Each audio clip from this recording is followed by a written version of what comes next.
Bonjour, je suis arrivée au tribunal et j'attends mon client. Ce matin, donc à 9h30, il y a une audience de plaidoirie. Je sens que ça va être chaud vu les derniers échanges qu'il y a eu avec mes confrères cette semaine. Mon client ne sera pas surpris. Je pense qu'il ne sera pas si surpris d'entendre certaines choses à l'audience.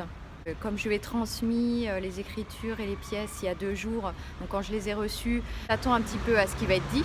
Même s'il y a des échanges d'écriture et de pièces entre les avocats, on n'est pas à l'abri de nouveaux arguments évoqués à la barre, puisque c'est une procédure orale. Il faut savoir en principe, en tout cas en civil, dès lors que vous êtes représenté par un avocat, votre présence n'est pas obligatoire. On n'est pas au pénal, ni dans les séries américaines non plus.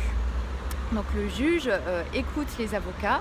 Après, vis-à-vis de mon client, je vois s'il a envie d'assister à l'audience. Certains ont besoin d'y assister et puis d'autres, surtout, ne veulent pas. Après, le deuxième critère que je prends en compte, si sa présence est souhaitable ou pas au dossier. C'est-à-dire que ça dépend de son tempérament.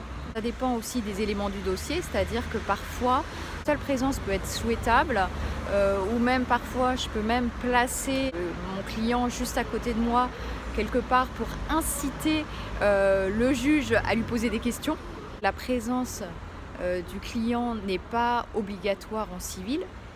Après, elle peut être intelligente. En fait, c'est aussi un petit peu de la stratégie et de la psychologie. Voilà.